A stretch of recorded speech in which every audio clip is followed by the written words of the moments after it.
नजर बद को सिर्फ हम नहीं मानते, पूरी दुनिया मानती है, इवल आई के नाम पे, बेड आई के नाम पे। ये सारा का सारा निजाम नजर बद के तोड़ का है। ये एक आंख लगा लेंगे, नजर बद खत्म हो जाएगी। एक अकीदा है, एक यकीन है।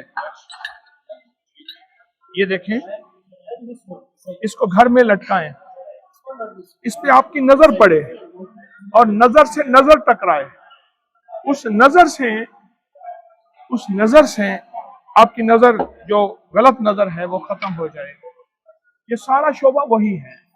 ये सारा शोबा, मैं तुर्की में हूँ और ये सारा शोबा वही है। आइए, ये सारा शोबा वही है। मैं लाहौर से हूँ। हाँ, ये देखिए।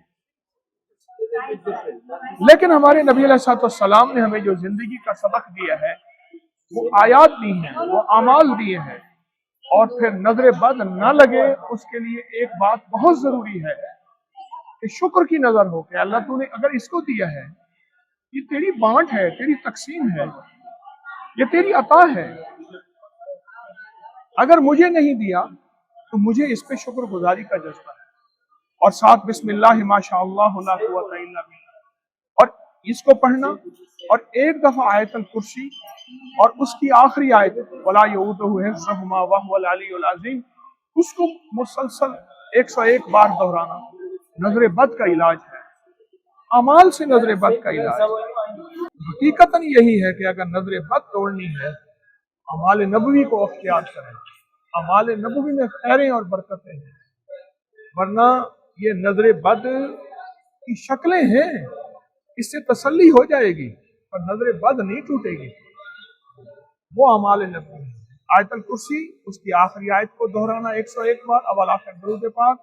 और जब पहली नजर पड़े, ये बात ज़हन नशीन रहे, जब पहली नजर पड़े, उस पहली नजर पे क्या हो? पहली नजर पे बिस्मिल्लाह माशाअल्लाह ला कुव्वता इल्ला बिल्लाह। आप हैरान होंगे, हजरत याकूब अलैहिस्सलाम अपने बेटों 12 बेटों के साथ क्या फरमाया? 12 बेटों को, बेटा ख्याल करना, एक ही दरवाजे से सारे ना जाना। लोग कहेंगे इतने बेटे हैं, कुरान में इसका तस्करा है। नजर बद का तो उसका कुरान में तस्करा है। हमें इसकी एहतियात भी करनी है और अमाल को भी अख्तियार करना है। और ये हमारी नावाकियत है। हम कहते हैं अंग्रेजों को जादू जिन्नात नजर बद नहीं होता। किताबों की किताबें भरी हुई हैं और हमने अपनी अपनी की लाइब्रेरी में, अपनी की साइट पे लाइब्रेरी है, किताबों की किताबें हैं, सैकड़ों हजारों। ये वलाई बेडाई है हकीकत।